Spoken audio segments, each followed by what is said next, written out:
Not with your hosts, Robbie the Wagner and Adam Thomas Argyle, the nerd. Yeah. We have a special guest with us today. Adam, would you like to tell the folks who's here? Oh, you know I would. We have David K. Piano, aka David Korsheed, hailing from Florida, where bath salts make people ravenous. We have David, who is a keyframer, tweet banger, enemy of the ex-state advocator, speaker, hacker, flippin' animator, Alex, the CSS Husky creator, React heckler, if statement hater, and most lately, an LLM-powered finite state machine agent slinger. Welcome to the show, David. How had seen you since you were in Seattle a few years ago. What's up? That's true. That's true. Good times. And also, that was the best intro I could have asked for. That was amazing. Well, quit having such a cool history, and then I'll ruin it next time. Yeah. Announcing our new product, Intros as a Service. Adam will be doing these for anyone that would like one for anything. Hype. I gotcha. Yeah. All right. So a much less interesting thing to mention, the whiskey. I don't have as many fun facts for you about this, but it is a fun one. It is you can't see. You can see some ones. A single malt let's see, Miyagikyo. That was pretty good. Yeah. Nika Miyakigo. Miyakiko. Well, I think I screwed it up a little bit too, but yeah, you're close. Yeah. Yeah, so it's single malt. That means it is 100% malted barley. And it is, I believe, 90 proof. And from the mountains of Sendai. I don't know anything about if those are real mountains. Cool. But yeah, and it's lightly peated and aged in sherry casks. So let's give it a whirl. Let's give it a shot. All right. I was surprised that it's twist off. Maybe that's a Japanese thing because they like the efficiency. Because it's not a cheap whiskey.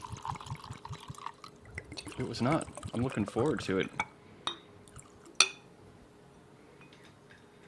Me too. Never tried this one before. Ooh, the color's nice. I just always think of like Jurassic Park looking at this. Like one day there's going to be a mosquito in there. You know, I'm going to be like, oh, that's cool. Maybe it'll turn me into a dinosaur when I drink it. Well, I have a toast before we have our first sip. I mean, you're welcome to sniff it and all that good stuff. But here we go. To 10 great years of state machines.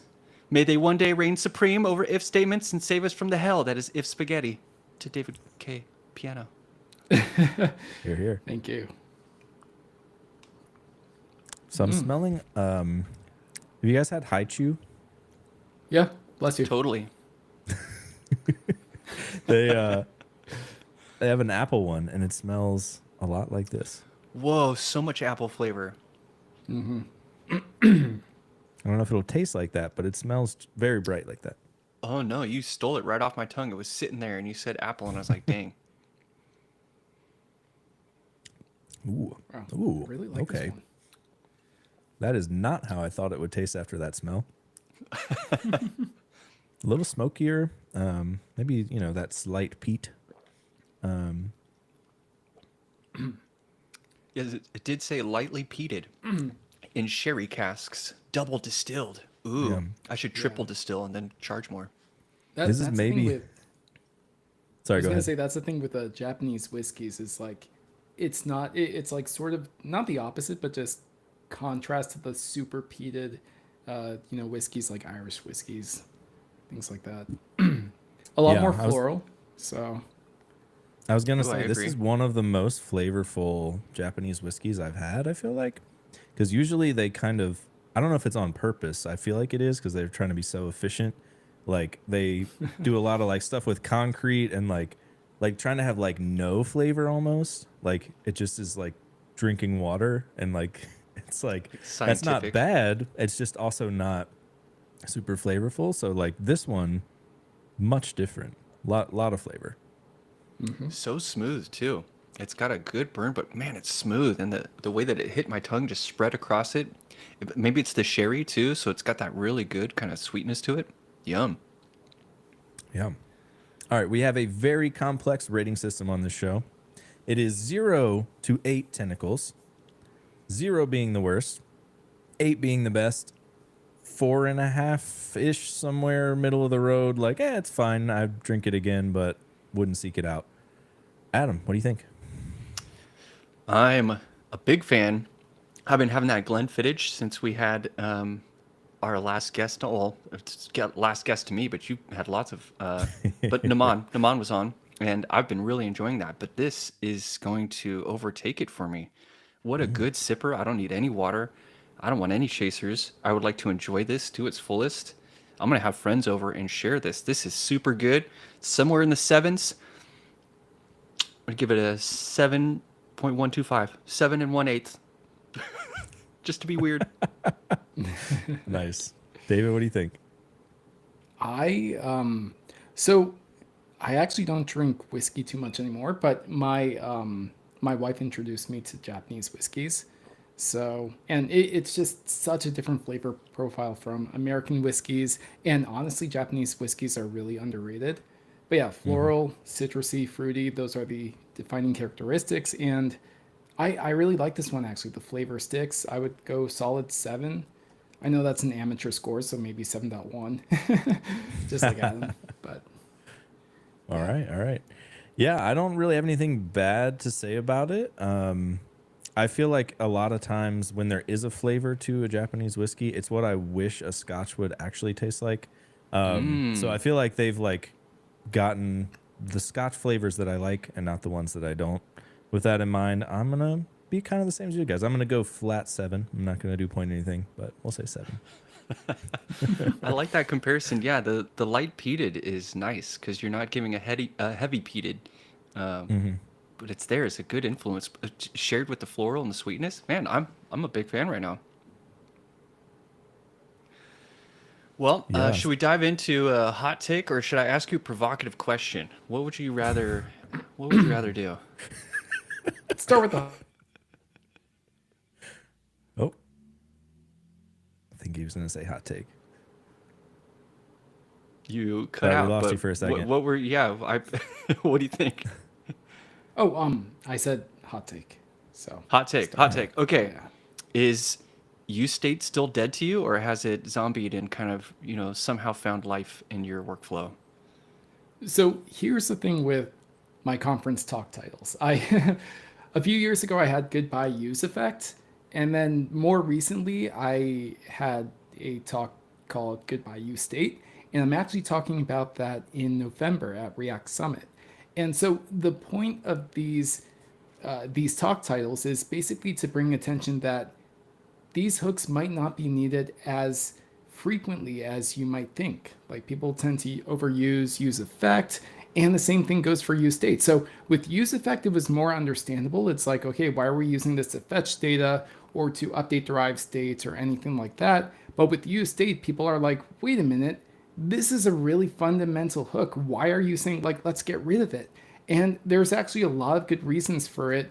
And I could talk the entire time about it, but I won't. But the point is that you should know when and where you should use these kinds of hooks, because overusing even these basic primitive hooks can really just mess up your application, where it makes it very hard to maintain.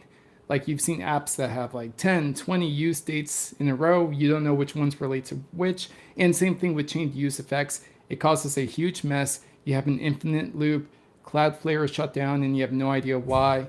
Like it becomes really hard to debug. And so basically I'm just bringing awareness for when the appropriate time to use these hooks is.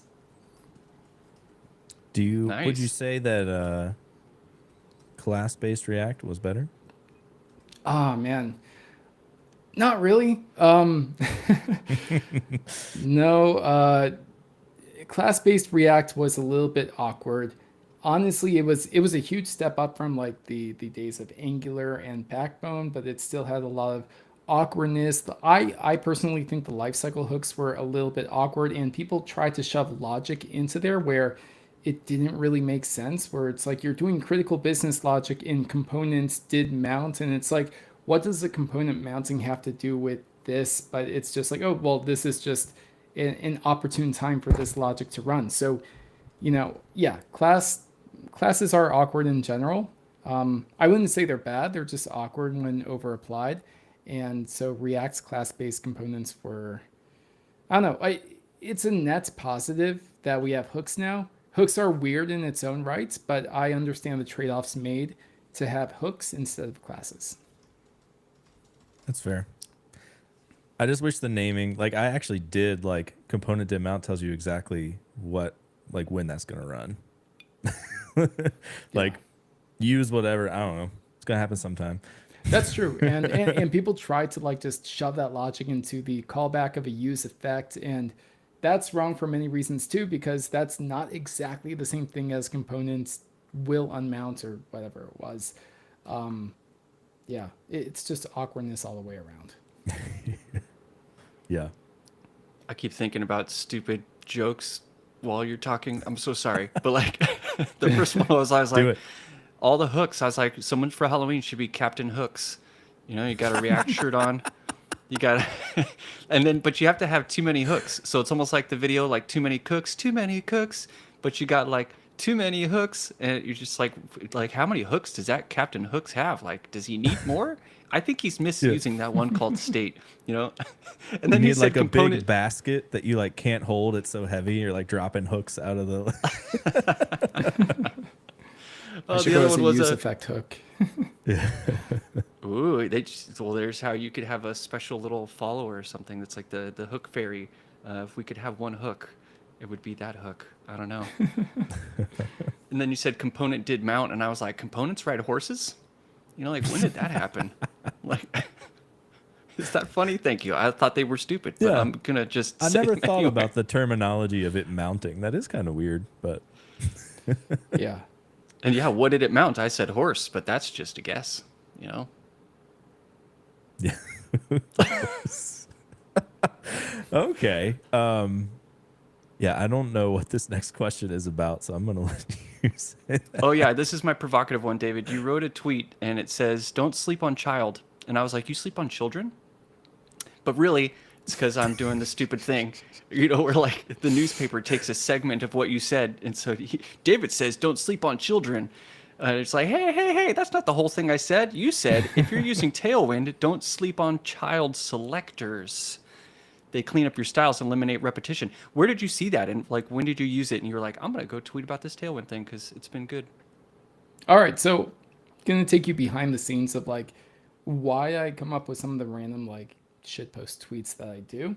Yes. It's because I'm working on like 3 or 4 side projects at a time, and I'm working with all sorts of technologies right now. Lots of React, lots of AI, and yeah. So I just run into weird things, and so there was one instance where I'm like, hey, my Claude LLM whatever, it's doing this stupid thing where it's like just adding the same padding to all the children, which is correct. It's visually correct, but I'm like, you know what? I want the padding to be a little bit bigger. And then I'm like, oh man, now I have to go through and do it for each of those things. This is really annoying. Oh, and also because Claude Code and all of these LLM things, they love Tailwind. They don't really like writing CSS, but that's probably because of the system prompt of whoever created these things. They're just all in on Tailwind. I used to be anti-Tailwind for a while, and I was big on CSS, still am. Love CSS, Yep. love Sass, love doing as many things as possible that I could do in it. But with the age of LLMs, you sort of have to embrace Tailwind just because it's just the way things are. So I was It like, only has one color. It's purple or indigo. Yeah. I don't know. It depends if you're colorblind or not. I don't know. Some sort of gradient. But I was like, I really wish I could just, because if this were CSS, I would just, write a descendant selector and then just apply the same style to all the children. There has to be something like that in Tailwind. So I dived into the doc, stove, whatever the verb is, and I saw that. And I'm like, this is obscure, but I'm really glad that it exists. I'm going to tweet about it because whenever I find something that's unique, but potentially helpful to at least one other person, I'm like, I'm just going to tweet it out to the world. If someone finds it helpful, I've done my job. I don't care if people attack me or whatever. And trust me, I did get attacked for that tweet because they're like, oh, you're bringing back CSS. This is anti-Tailwind. I'm like, no, it's not. I'm literally sharing a Tailwind tip, Yeah. and you're saying it's anti-Tailwind. Like, it's something that exists in the Tailwind API for a reason. And yeah, got a lot of hate for that, but so basically all my tips come from me just coding and being like, that's interesting, let me post about it. That's the way. That is how viral tweets generally happen. I think if you sit down and try to write a pop song, you write a garbage song. But if you sit down and you're like, I'm gonna explore this weird little thingy, and hey, that brought me joy, and then you post it out, those can be some of your best ones. And plus, you never can plan it.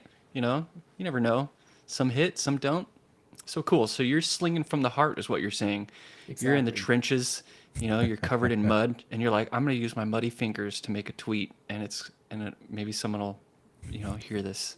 Yeah, It's trust really me. If nice. I were garbage posting, I'd post like, what is your favorite JavaScript framework or something? And yeah, just vapid Yeah, tweets. I don't think those work Yeah. anymore. Yep.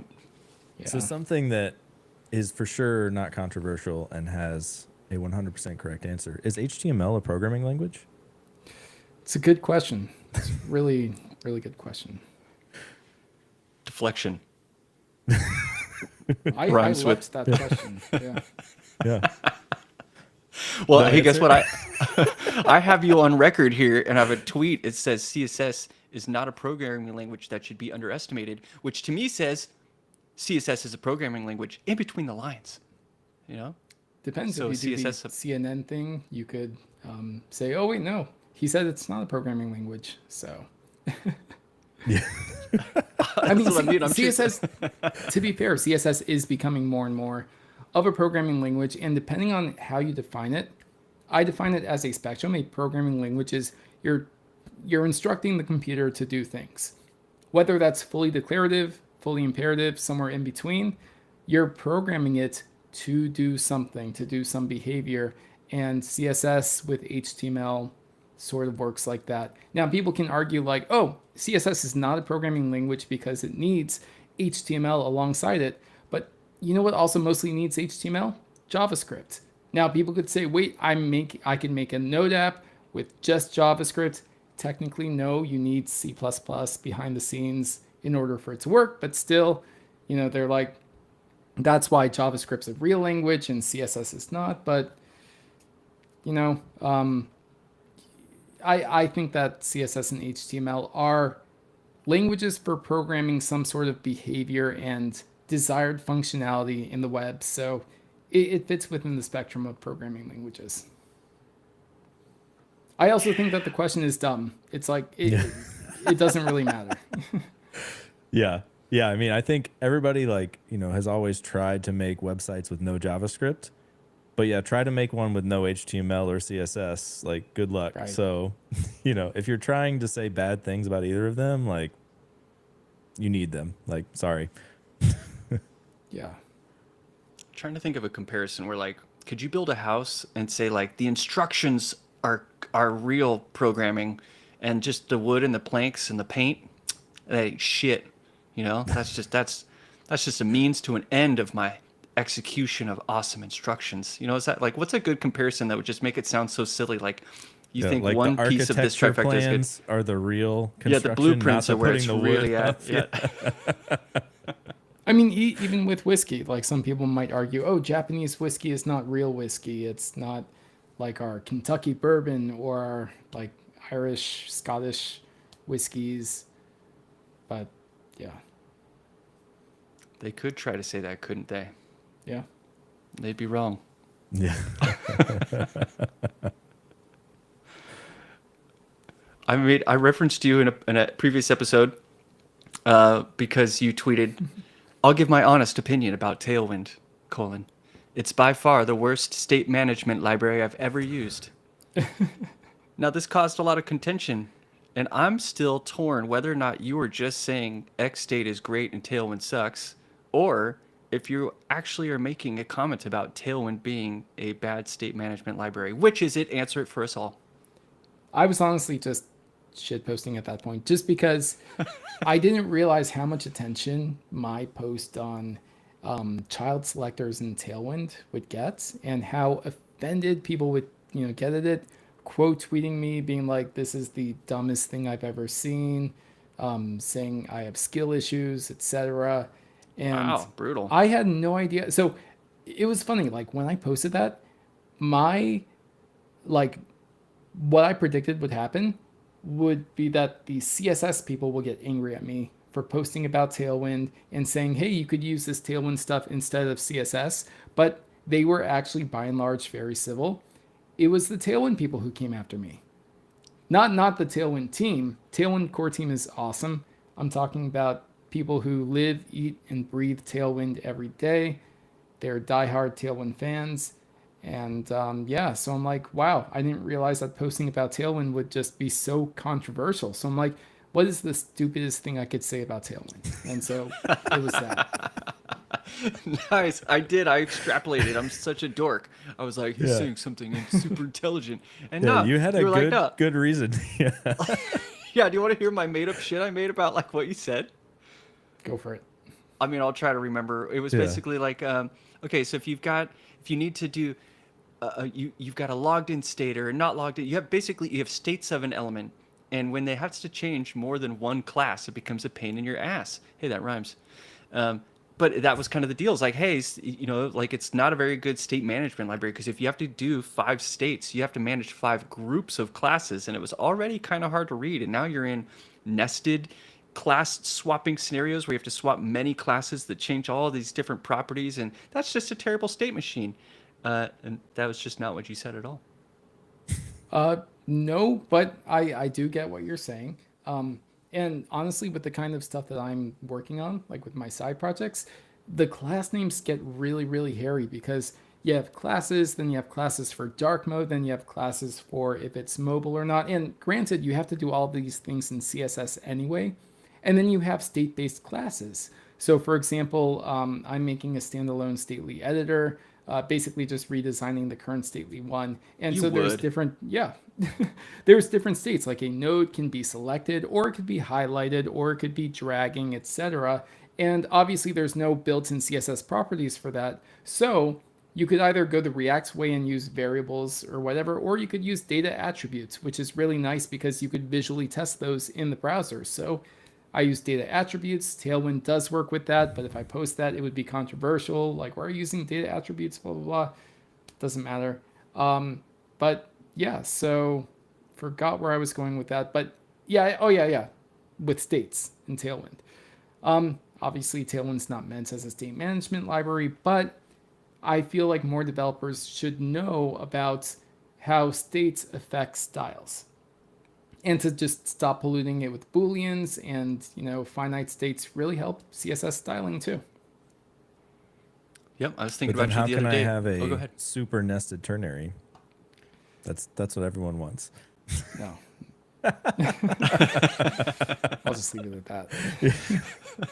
That was the hell I was talking about earlier in the toast, where I was like, the hell that is spaghetti. And it could be worse. You could be in ternary hell, which actually sounds like a place that evil developers, we should send them there. We should make this place, let's have a religion, that if you're a bad developer, you go to ternary hell, where you can't even, decipher whether or not it's a question mark or a semicolon. Like, where am I in this hell? They're like, we don't know, but you're deep. Where do good developers go? You have to finish that ternary. Oh shit, where does a good developer go? Somewhere where there's not very much indentation. Everybody uses tabs, and you can only rebase. Oh, I have no idea. Okay. It's a I was very gonna say opinionated, not any hell. Astro website is where they go to.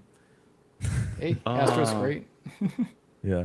It's just Astro heaven, Hey, whatever floats your boat, bro. You can just have an island over here, an island. Hey, you get islands. Yeah, so I want to go to the place where I get islands. Sounds like Astro's it. That's funny. I was thinking about you the other day because we had a component at Shopify, and it was supposed to be simple. And it's just like the image is loading in an avatar. So you have an avatar, and it needs to load an image. If there's an image provided, so first off, you've got like, is there an image or not? And then you have to wait for it to load. And so at first, it was just a Boolean, like you're saying, is it loaded or not? And then the amount of like nested states that showed up, I was just chuckling to myself. So like we had like, has it loaded yet, which was an amount of time you need to wait, because if it hasn't loaded yet and it's exceeded a certain amount of time, we want to fall back to something because clearly it's taking a long time and you need to see something. So then, okay, so now we have like, has it been 200 milliseconds? Then you should show the initials of their name in over the circle. That way there's like something. Okay, cool. Oh, but crap, it just loaded the image like 50 milliseconds after we put the initials there, and that looks like shit. So now we need to add a debounce. So now after 200 milliseconds, debounce the actual loading of the image so that it doesn't interrupt this initials that we just showed. And it's just like the amount of states that needed to be handled was this little tree that just kept growing. And it was just like, this is supposed to be, is the image loaded or not yet? And I loved it. It was just a classic scenario that I could hear you whispering over my shoulder. You shouldn't have started with Booleans. Yeah. Honestly, as you were saying that, I was visualizing the state machine. Like even that part's the most interesting, where you show the initials and then it immediately shows the next thing. Obviously, when you're in that state, that's when you should have sort of that grace period of like, hey, let's wait a second before, like, man, I see so many apps that just have that jagged UX where it's like, it's not there. Just kidding, it's there. Like Reddit, all over Reddit, you know. Yeah, in a state machine, how would I debounce in guard? So I know there's guards. So it's like in this state, you can only go to these other states. But how do I guard it on a certain amount of time? So I'm like, if you're in this state, never allow you to exit this state until this other timer has gone off. That it all of a sudden unlocks the gate. And so you've got a state that's waiting to change, but it's like a horse wanting to mount and run. Okay, wait, that was just a stupid try to call back. But anyway, you see what I'm saying? Like, how would I guard and time a state change like that in Stately or X state? Yeah. So you would have like a state where it's like showing initials, and then when an image, finally loads, that's an event. So you would go to another state, or it could be a state inside that state, depending on how you want to organize that. And in that state, like let's just say pending image or something, you would have it's called an always transition. It's basically a transition that no matter what, it's going to happen after some delay or whatever you want. Nice name. Actually, just kidding. It's called a delay transition. Sorry. So after the delay transition, then it goes to your showing the image state. So it's literally just 3 states. So you're here, image shows, now you're in the waiting state. After a delay, you go to the image state. Awesome. Yeah. You know Robbie, what do you else is state awesome? machines? Okay, No, go I ahead. I don't know. Let's see. Rails or Laravel? I've never used Rails actually. I've seen code examples. I've never tried it. I have used Laravel or Laravel, however you want to pronounce it, in the past. And even many, many years ago when I tried it out, I was like, this is such an awesome framework. Like it's all batteries included. Like there's a module or whatever you call it, a package for everything. Like they've thought about everything. And I really do love the whole batteries included aspect of it. We also have Django for Python. There's Phoenix for Elixir. There's just all, and of course there's Ruby on Rails. And I'm like, there are frameworks like that in JavaScript. They're just not as popular as Next, which is so bare bones compared to, all of these other frameworks that I mentioned. So, Why aren't they more popular? I honestly don't know. All the money has gone to this meta framework stuff. So, Yeah, I mean, Tom Preston Werner has been doing Redwood for, I don't know, a long time now. Like 6 years, 7 years, more maybe, I don't know. And like, it's basically a Rails or something batteries included, but for React. And it's like, why do people not want that? Why do they like the pain of like, I can put my files anywhere. I can do whatever I want. Like, I guess the freedom maybe. I think that's it. I think that we have a lot. I mean, obviously there's a lot of PHP developers, but we have a lot of React or JavaScript developers, and they all have lots and lots of different opinions. So you can't really build a one size fits all thing. that will get super popular, because the minute someone says it includes something that I don't like, then they're just going to, dismiss it or be like, I'll build it myself or I'll move to something else.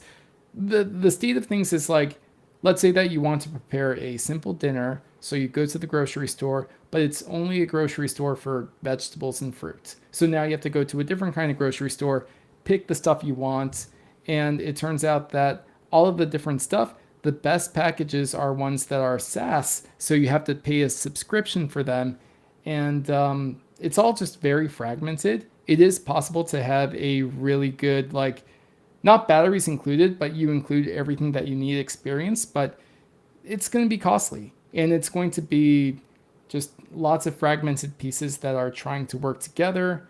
I guess I would say the closest I've seen to like this semi-popular like batteries included framework is Convex. I'm not sponsored by them. In fact, I was pretty opposed to them when I first heard about them, but I'm using them now and I love them. And yeah, like they do include a lot out of the box, and I really hope to see the JavaScript ecosystem move towards that, where it's unashamedly, here's my opinion, you could adopt it or not, but trust me, your life is going to be a lot easier if you defer your opinion making to this framework rather than trying to, have opinions. Yeah. So, couple of things about that. I wonder if both opinionated frameworks being easy for AI to follow because they're so opinionated is going to be helpful and make people want to move toward them so they can build stuff way quicker with AI, or if because AI is getting better and better at doing whatever you want, if it will make people do more of just random shit that they're putting together because, like, you can just tell it, I want to use all these services. I want you to tie them together. I want you to figure it out. I don't need a batteries included thing because I want you to do it all. Like, what do you think about that? That's a really interesting question because it's sort of a double-edged sword right now. You have basically two sides of the coin. The first is let us like just go down a well-trodden path where, for example, let's do everything in Next or everything in Laravel, And the problem with that when it comes to AI is that it is basing all of its code and all of its knowledge on the average developer. I actually, I don't know if I tweeted this, but I definitely mentioned it at conferences. AI does not produce good code. Or sorry, what did I say? Whatever. The point is that AI doesn't produce good code because it wasn't trained on good code. It was trained on your code. Yeah. And so by that, I mean, it's average developer code. So it is going to include the common footguns and mistakes that developers make. And those are very, very present in the well-trodden paths. So your typical React app, you ask it to make React anything, which seems to be very popular with, with app builders. It's going to include your use effects, your use states, and all of these ANSI patterns that advanced, more senior React developers would not do because they know better, because they actually read the docs. But the AI is more biased on the average code than the actual documentation, and it doesn't like keep up to date with the docs as well as it should. On the other hand, you have code that it's like you're trying to piece together different things, you're trying to do something unique, and that's going to get better as AI progresses, but it's never going to be as good as or not never, but it won't be as good as your standard, like well-traveled path of we've made the same, tic-tac-toe or to-do list app millions of times before in React, so I could just regurgitate it to you in my sleep. So yeah, I think there's trade-offs with either approach. I'm bullish on the second approach of AI getting smart enough to actually combine these services, but there's still a lot of work to do there. Like I said, AI does not have like the most up-to-date knowledge of documentation when new versions are released. It even does silly stuff like manually update like package.json, so it's going to go for a lower version than it should. But yeah, so there's trade-offs all around, and I think that any good developer should be well aware of the trade-offs of either approach. So I think that hopefully developers are going to go this path of trying unique solutions, not going down the same path every time, and just exploring what there is out there. Just because nowadays it is a lot easier to try new things. Like Remix just came out with their new like whole anti-React pure DOM approach, pure events approach, and LLMs, like they already know the DOM, they already know all of these events, so they could write that code pretty easily, even though Remix is a completely new framework. So I just think that developers should not shy away from new stuff. Well said. And That was leaning awesome. into native browser things is also Yeah. helpful because yeah, AI will know how to do those. Unless you're interviewing, right, Adam? Yeah, they don't want to hear that. They want to know. Well, they want Captain Hooks to show up. Is what they. It's like I got 8 tentacles. Each one knows the hook code really well.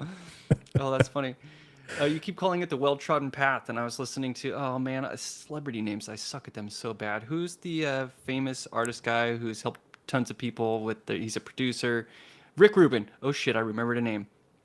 Rick Rubin was talking about AI the other day, and he was like, "Remember punk rock?"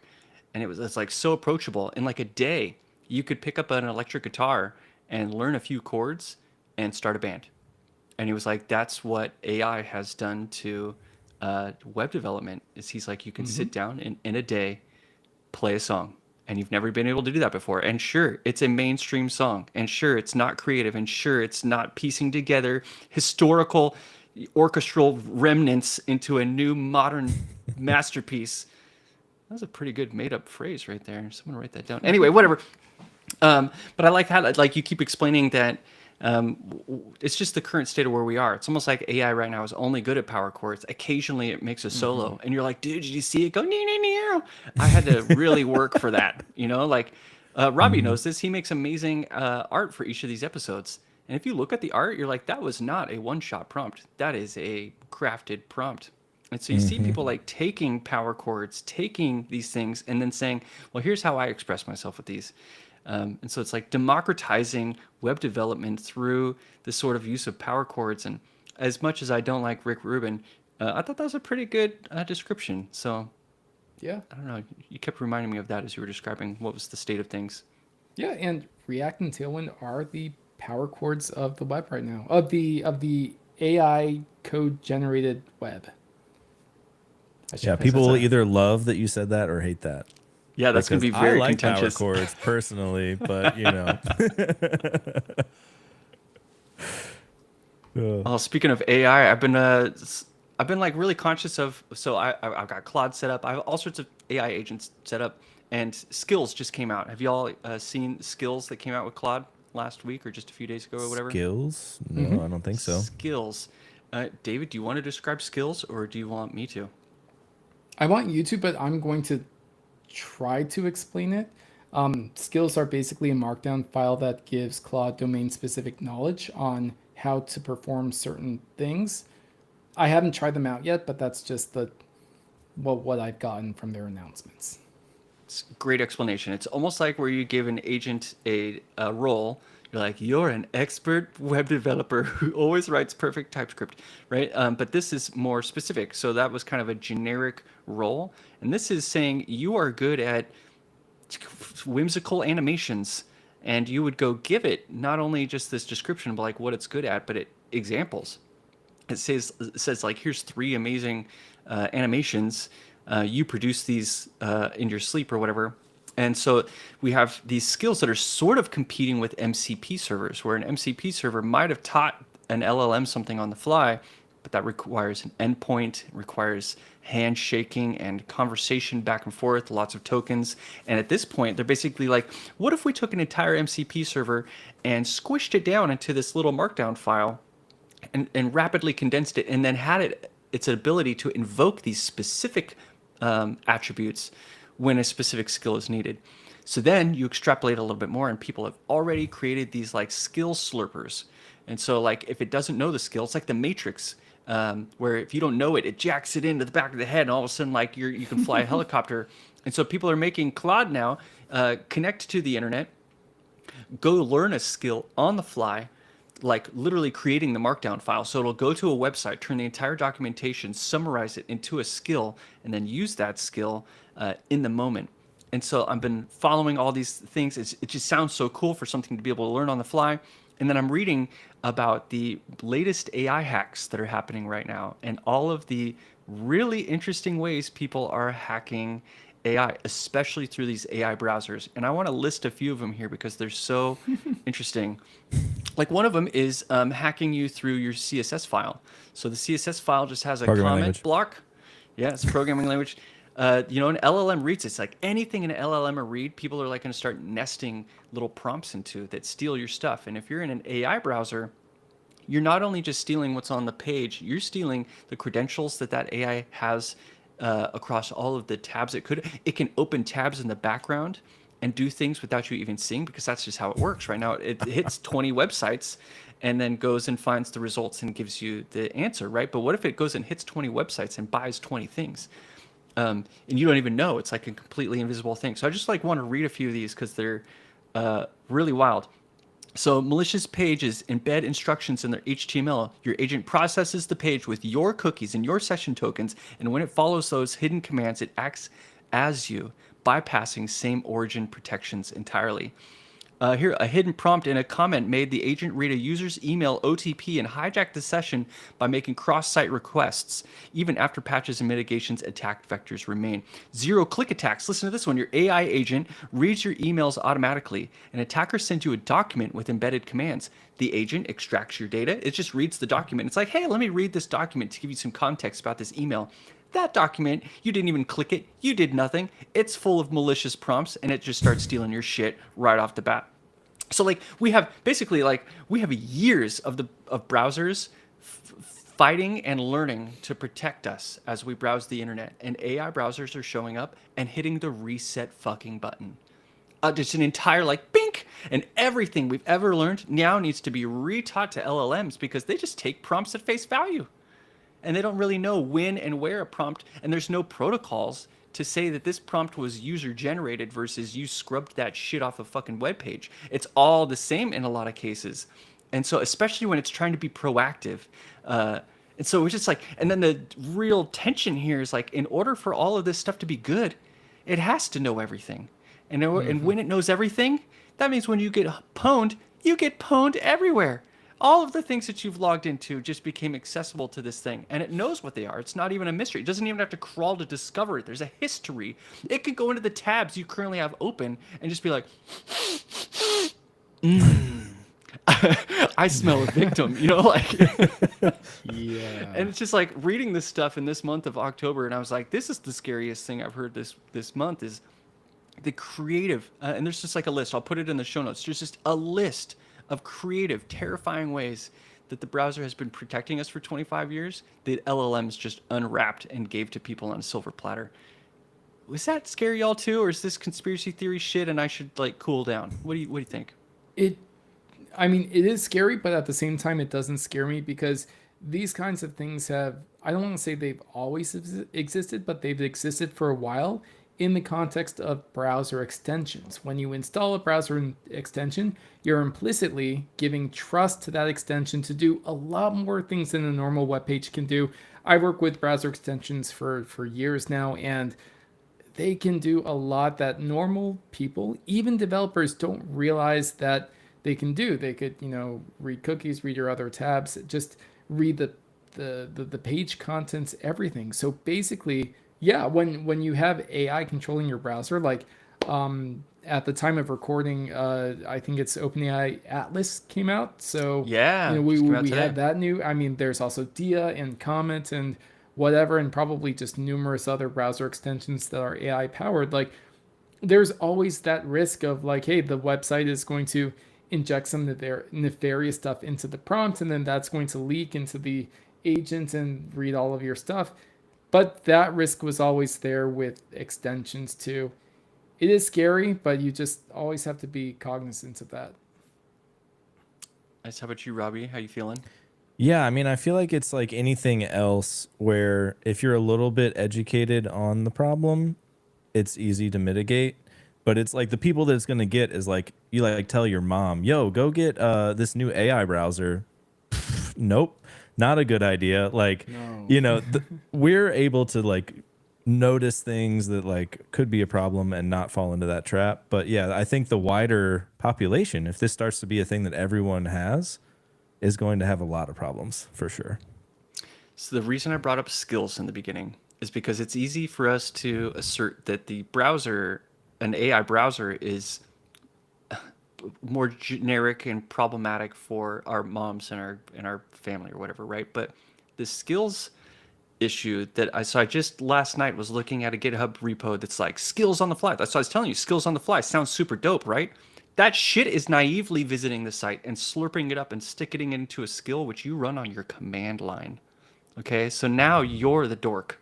Okay, it's not just your mom, it's you trying to slurp and sidetrack or sidestep all sorts of stuff, and you just did that. Like the tool, are we going to ask all these tools that are slurping up and creating skills and writing MCP servers to also make sure that they have security inside of them? It just seems like It's a big industry scenario that will be coming up. And I'm trying to be very conscious of it. Because it's interesting. Hackers are always interesting. What a creative field to like go in and just to think outside the box like that. But anyway, that's my little story. Can I tell you what I love about state machines?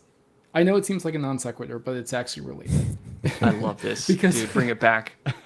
All right, no, it's very, very related. Like, all of the stuff you're saying is very valid with like security concerns and also like just prompt injection in general. Ever since, GPT 3, 2 or 3 was released, people were saying, oh, how can I get around it? How can I spit out the system prompt or make the AI do stuff?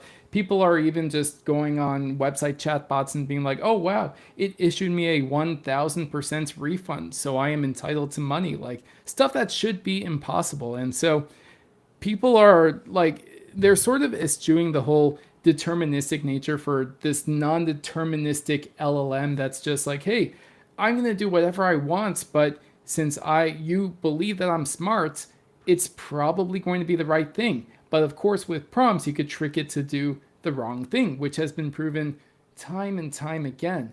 And so that's why I'm still bullish on state machines. You could think of state machines as the dumbest version of AI just because it's deterministic. Like, what that means, people throw those words around, but with determinism, given the same inputs, you're always going to get the same outputs. Non-determinism, you're not going to get that. And also with state machines, when you're in a state, there's only a certain number of possible actions that you could do.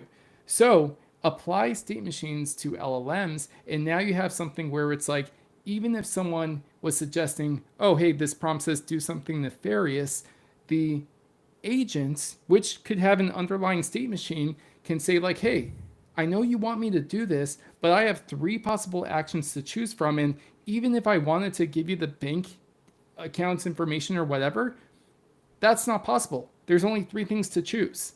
So you have that extra mathematical layer of protection.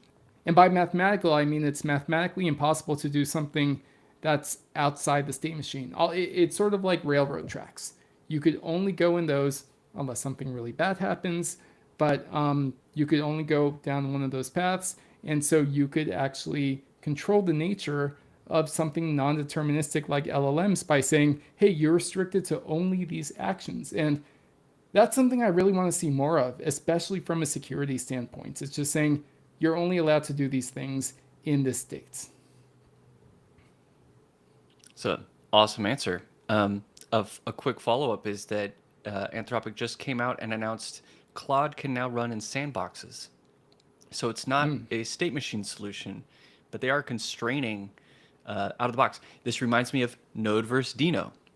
Node is a free spirit. You can give it mushrooms and it will trip. Dino will be like, no, I won't take those mushrooms unless you said it's okay. Did you spin me up and say it's cool? Then it's cool with me. So like you have these like kind of like opposing mentalities. So just in general, it's the same thing. It's like, again, like AI, in order for it to be as marketable as it needs to be unfettered. And so you're suggesting that it's on rails and that it can't make decisions outside of its current perspective that you've pre-programmed, which by the way, I think is a a brilliant comparison and a very effective thing that could really prevent a lot of security issues. However, Right. you're going to have marketing and UX people show up and be like, well, if we start to make people choose to allow stuff, it causes extra clicks and extra abrasion in the experience. And we already see that with Claude and shit, and people hit YOLO mode. So many people run in YOLO. I'm sure I have. I've run my stuff in YOLO. I'm like, you know what? I am so tired of this allow list. I'm like, just do it all. I trust you. And then I'm like, I need to stop trusting, because the more I read about this stuff, I'm like, I cannot YOLO. They should take out YOLO mode. I don't know. Yeah, It's yeah. as Not only that, like- convenient as it is, it's asking for issues, right? But this is the tension that we have to deal with, which is like, I'm a lazy butthole and I want to hit go and then have it go, versus I want to babysit this thing and be a dad. Be like, oh, I have 2 agents running right now and you're misbehaving. You know, I need to tell you again. I want it. So it's like, I get both sides of this. And as a user, I want one, but I have to respect what I'm enabling. And I don't know if there's going to be education or UI or state machines that protect people from this, but it's a real problem. Yeah, honestly, it's like autopilot. Like, you know, when even right now with autopilot on Tesla or cars like that, they still want your eyes on the road. They want you paying attention fully. They want it to be supervised, even though it is smart enough to just navigate like situations that you might have never encountered in your life. And so I know the desire to be lazy. Trust me, I have like let Claude go loose and be like, yeah, just edit it, do this big feature, and then just tell me when it's done. And then I go and I see the feature. I'm like, okay, I need to revert this entire thing. I don't know how much money that cost me. It just sucks. So now that's why I really want to post this on Twitter. Like, it's sort of a, you know, the midwit curve. You have the bell curve. The bell curve, So, yeah. yeah. So you have the people on the left side who are like, oh yeah, I use AI to tab and press enter. And then you have the people in the middle where it's like, I have teams of agents and sub agents and deep agents working together and doing all sorts of things and controlling my desktop. And then you have the people who are deeply working with AI where they're like, yeah, I just tab, use it for autocomplete and small tasks at a time. In fact, I don't know if you've seen the Karpathy interview. Really, really good stuff. But Karpathy is like one of the top AI researchers. And yeah, that's exactly how he uses AI too. He uses it in small parts, and he uses it mostly for autocomplete. And that's how I work as well. I don't know all of these agent clusters and sub-agent stuff that people are doing. I don't do it. I don't need it. I just like having a little bit more control.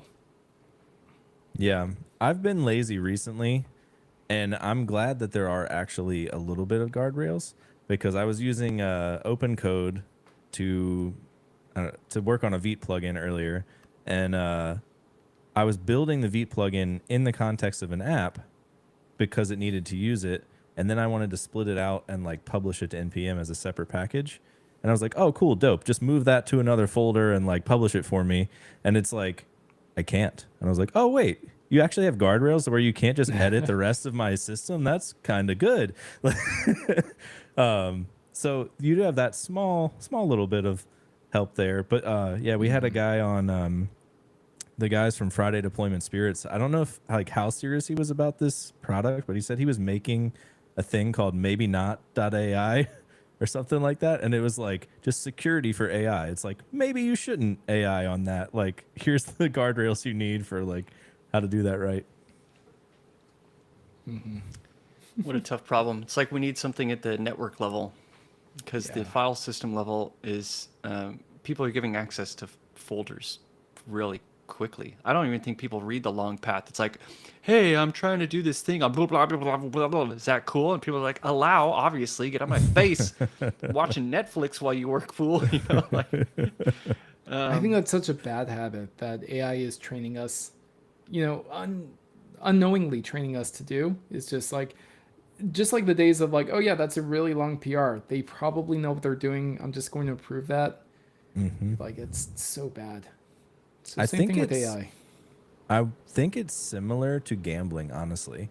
Like it's the dopamine hits of I'm auto doing, I'm just hitting go, and I want, like, when it works, you're like, Oh yeah, that It's a felt slapper. good. Like it Prompting did is it just for a me. slapper. Yeah. Oh my goodness. That's a good call, dude. Yeah. So we've talked a lot about tech. Tell me about pianos. Pianos. Yeah, I have one right here. It's my Lego piano. Also another one here. Awesome. I love it. I still play piano. It's my favorite non-tech thing to do, like just when I'm done working or even in the middle of the day. Working on some Christmas tunes right now. I know it's a little bit early, but like, yeah, just for fun. Nice. Good nice. call. I need to remember Christmas on, like Jingle Bells on banjo. I learned it a year ago. I'm sure I'll pick it right back up, but you're good call. I need to start ramping that practice back up. Yeah, yeah. And I feel like it's important to have just some sort of completely non-technical hobby just to let your brain reset.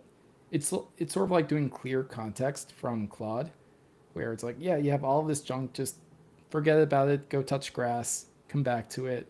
So for us, that thing for us is just, whatever it is outside of the computer. So that's piano for me. Nice. So possibly related, if you weren't in tech, what other career would you choose? So this can also be if you want to like sky's the limit. If you want to just gain a skill without like having to do any work, like what's your ideal thing to just do all the time? I mean, I went to college for piano, so it was sort of my dream to just, I don't know, play piano all the time. But now it's like just sort of a post-tech goal where it's like, once I'm done and retired, all I do every day is practice for a few hours, and yeah.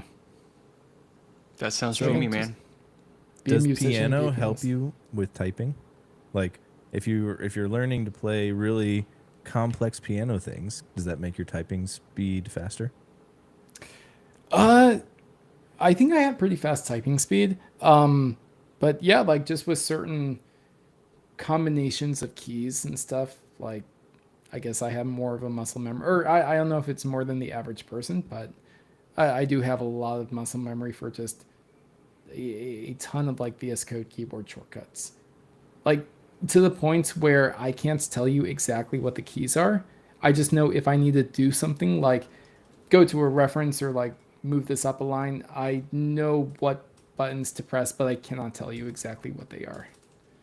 It's in there, Yeah. And I think that's some of the piano coming out. doing Yeah. that. Yeah, I haven't played piano in a long time. I did lessons for like 3 or 4 years growing up, and I could like if I tried to do anything now, like the thing I remember being hard, like learning, is like doing like a beat with one hand, like just playing a chord and then doing like notes with the other hand that aren't like the same. Like doing that, I feel like would open new pathways in your brain that help you with all things that you need to use your fingers for. So I feel like there could be a correlation. I think so too. Yeah. I don't know the exact psychology behind it, but a lot of good developers I know have also done music or some sort of fine arts. I mean, Yeah. Adam plays guitar, so I played piano first. I did 4 or 5 years yeah. of piano, and I was really weird in that I played a lot of the video game music that I've. So back, here's a fun little dive into history. I listened. So it's like a Final Fantasy. I would go get the MIDIs, and a MIDI was a multi-layered instrument variant of a song, and you could go break out various instruments from the MIDI, and I would go and I would load them up. It'd be like 10 instruments in this song in Final Fantasy or Parasite Eve or whatever it was, and I'd go find the 2 that I wanted to play on piano, and I'd isolate them, I'd delete the rest, and then I found a tool that would convert MIDI to sheet music, and then I would print out. I made tons of my own sheet music, and then would sit down at the piano because I got tired of playing like painting along the ocean, like all these songs, and like they were beautiful songs, right? Like I don't get me wrong, like I loved them, but it's just like The Beethoven classic, Painting by the Ocean. I'm trying to remember the name of the guy. There's like a couple of people that I was like, I played a lot of their songs, and they're like they were cool, but it's just like I was 14 and I was like, I need to get chicks. Maybe they'll like video game music, which was wrong. Anyways, You know what's very cool? Check out this Sephiroth song I can play on piano, like hallelujah. Anyway, that was what I did, and I had a lot of fun, like creating my own sheet music and piano. I just wanted to comment on like muscle memory is so cool. Like how cool is it to sit down and be like, my brain is not gonna do the work right now. My muscles are, because I don't know what the hell's going on. But for some reason, when I go brain, that song from 25 years ago, and it goes do do do do do do do. I'm like, I don't even know what's going on. Like my head is somewhere else, and my hands, they know it all. Like It just what goes a on cool autopilot. thing. Yeah. Yeah, so cool. Yeah, and same thing with code too. Like sometimes when I'm refactoring, it's like I know exactly where to go, which files to go to, and it's just sort of mindless. And that's why I love refactoring. I think it's like piano, where it's like that rote practice. It's like, or doing scales. Like that's refactoring to me.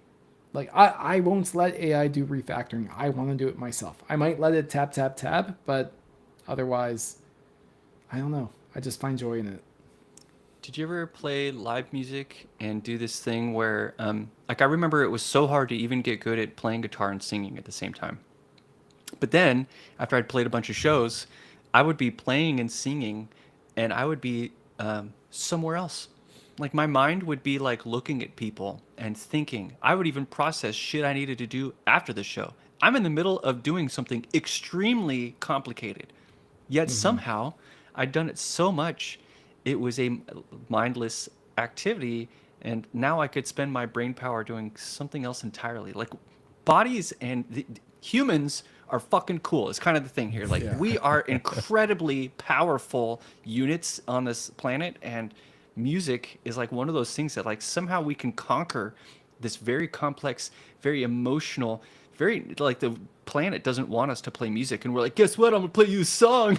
Earth. It's like, I didn't ask you to do that. And you're like, I'm going to do it anyway. And it's like, but we do it. And then we like are somehow elevated into this next state. And it's just, what a cool little thing to exist, to get mindless doing something wildly It's like when people are doing 3 Rubik's Cubes and they're probably like writing a poem to their girlfriend at the same time because they have a girlfriend when they're doing Rubik's Cubes. Anyway, you know what I mean. I know exactly what you're talking about. Like when I'm playing covers or improving or something like that, like I'm thinking about my day or whatever, but it's just so awesome to just let your fingers go on autopilot.